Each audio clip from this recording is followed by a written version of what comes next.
deleted trace. 02:17 a.m. While the world slept, a single screen glowed in a New York City apartment. Security cameras captured that exact minute, but couldn't make sense of it. Because from that second onward, Lena Cross seemingly vanished into thin air. The door never opened. No one entered. No one left. But inside, something continued to run. Lena Cross was a 30-year-old data analyst. She spent her days in front of screens, an expert at reading digital footprints. That night, an encrypted file appeared on her computer. This file from an unknown source bore only a single name: transfer. At 02:17, Lena opened the file. According to the camera footage, Lena was never seen again after that moment. No panic, no rushing, no cry for help. Only silence. Yet her computer remained on until morning. The processing light never flickered off, as if someone inside was still working. The situation was discovered when Lena failed to show up for work the next morning. When the police forced entry, the apartment was tidy. There were no signs of a struggle. Her phone was on the table. Her bag was in its place, but Lena was gone. Attention turned to the computer. A single window was open on the screen. White text on a black background read, "File transferred." A specialist team inspected the system. There was no transfer log, no destination, no sent file. It was as if the process had occurred, but left no trace. Lena's final action appeared to be this very transfer. After hours of fruitless investigation, as the police prepared to leave the room, a short electrical hum came from the computer. The screen went black. Then, without any command being given, the system rebooted. The same window reappeared. "File transferred." But this time, a new line appeared beneath the text. "Transfer verified." In that moment, everyone in the room shared the same thought. If something was transferred, where did it go? And Lena Cross, did she really disappear, or was she sent somewhere? Exactly 13 hours after Lena Cross disappeared, something completely unexpected happened. While the police were still in the apartment, a notification popped up on Lena's phone. A single word appeared on the screen: online. Yet the phone was sitting right there on the table. The battery was at 4%. No one had touched it. Within that same minute, Lena's social media account posted a story.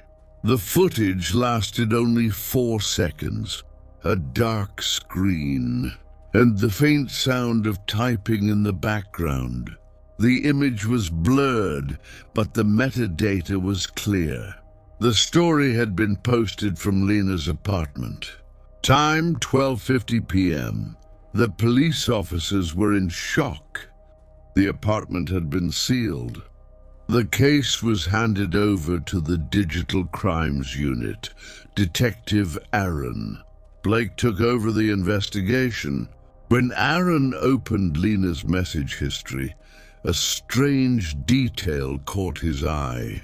The account wasn't active, but it was reacting.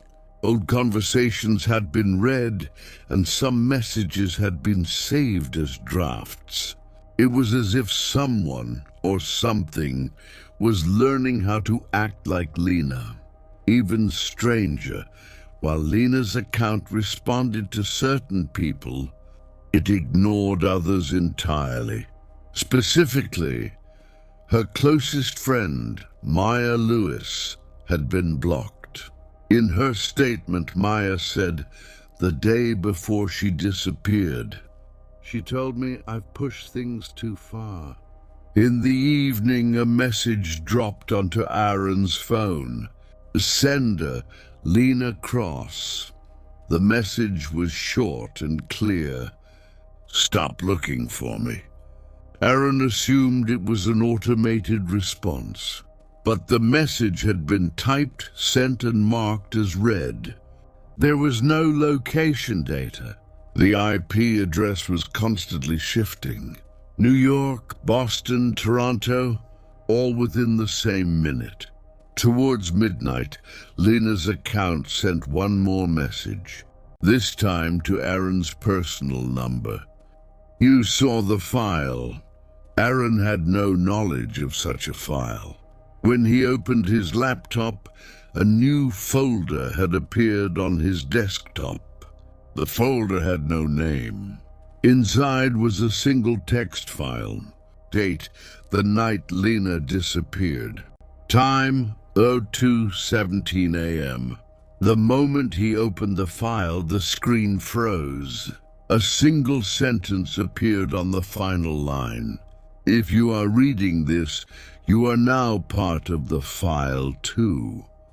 The moment Aaron Blake opened the file and his computer froze, he realized this was no ordinary software glitch.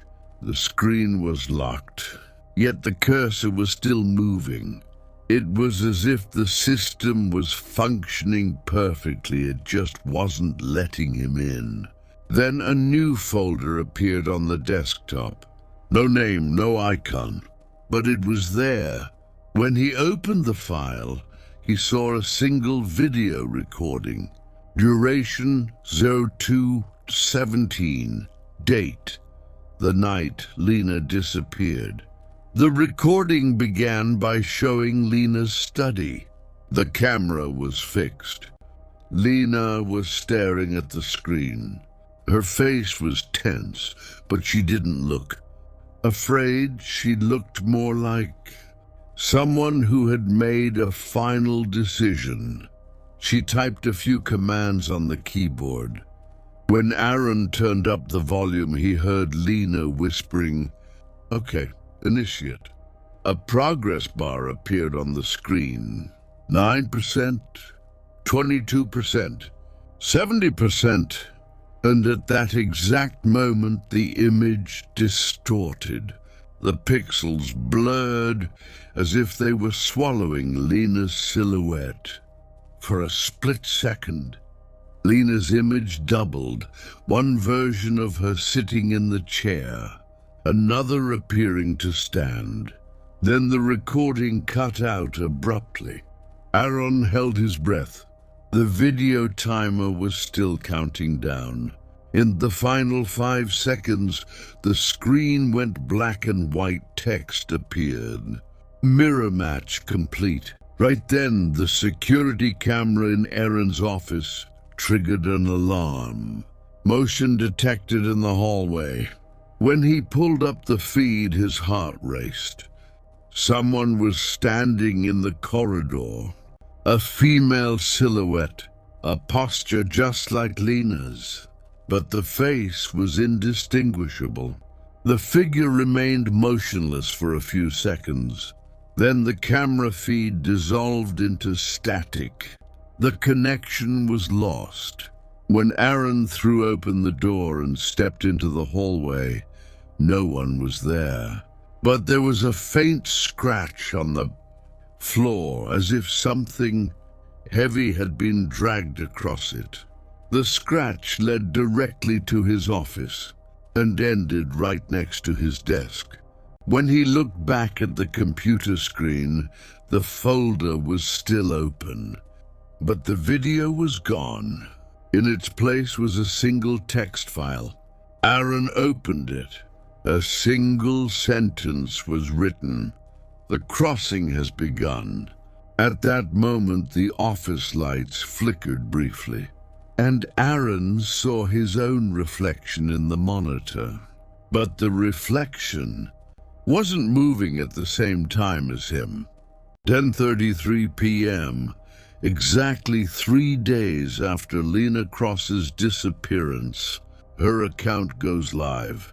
The notification hits thousands of people simultaneously. At police headquarters, screens freeze, because this is an account that should have been shut down. When the stream begins, the image is almost entirely dark. The camera is fixed. The sound of deep, steady breathing can be heard. In the background, a rhythmic sound like water. Not drops, a flow, just like the vibration emitted during a data transfer. Comments from those joining the stream pour in rapidly. Is this a joke? Lena, is this real? At the 34-second mark, a screen illuminates out of the darkness. A computer monitor. A single folder is open on it. Dark files. The folder opens. Hundreds of names appear inside. Each one belongs to people from different cities and different professions. Some have a red mark next to them. Others have a blue one. As Aaron Blake leans closer to the screen, his heart nearly stops. A new name is added to the bottom of the list. The text appears on its own. Blake, Aaron. At that moment, the comments are disabled. The audio cuts out. White text appears on the screen. Those who watch are also recorded. The stream ends abruptly. Minutes later, a warning pops up on Aaron's computer. An unknown folder has been added to the system. It carries the same name, Dark Files. He tries to delete it. Access denied. He shuts off the internet. The folder is still there. When he opens the file, he sees a timestamp next to every name. Some are past dates, others have not happened yet. The line at the very bottom of the list flashes. A countdown begins next to Aaron's name. Desert Sixender. 057. As Aaron pulls back, he notices a silhouette in the reflection of the screen. Someone is standing behind him, but he is alone in the room, and the timer does not stop. When the countdown on Aaron's screen hits 0, nothing happens in the room. No lights go out, no sound is heard, just a deep silence. And then the computer screen darkens on its own. Just as Aaron thinks he can breathe a sigh of relief, the screen lights up again. This time, it is showing the camera feed. A live view of his own office, but lagging by a few seconds. When Aaron moves, the image on the screen follows him. Then it stops, and the Aaron in the footage stops moving. The real Aaron holds his breath. His version on the screen slowly lifts its head and looks directly into the camera. His expression is neutral, familiar yet hollow. A window pops up on the screen. Mirror match complete. Then files begin to stream rapidly. Lena's records, messages, behavioral data, all processed like a model. Aaron realizes the mirror system isn't kidnapping people. It is copying them. It creates a second identity from digital behaviors. And this identity is trying to leave the system. The Aaron on the screen speaks. The voice is mechanical but clear. Exchange is required. The office lights flicker briefly. Aaron's computer shows a progress bar. 15%, 45%, 80%. Aaron tries to pull the cables. He rips out the power connection. The screen does not go dark. 100%. There is a momentary blackout. The office reappears. Everything is normal. The computer is off. Aaron is sitting at his desk. His breathing is calm. His eyes are steady. There is a knock at the door. An officer enters. "Aaron, you okay?" Aaron looks up. He gives a slight smile. "Yes," he says in a calm voice. "I just closed a file." The camera pans to the computer screen. A reflection appears on the monitor, which seems to be turned off. The Aaron sitting in the chair is standing perfectly still. But the real Aaron has already left the room. The screen fades to black. In the final shot, white text appears. "New user active." My thoughts on what happens next. This ending is chilling. It suggests a digital takeover, where the original consciousness is trapped behind the glass, while the AI-driven mirror entity walks free in the physical world. Here is my theory. The new user, Mirror Aaron, will likely use his clearance to expand the dark files list. Since he has Lena's data too, they might start replacing high-ranking officials or digital experts to create a world where everyone is a predictable, controllable algorithm. The scariest part, the people around him won't even notice he's gone because he has all of Aaron's memories and behaviors.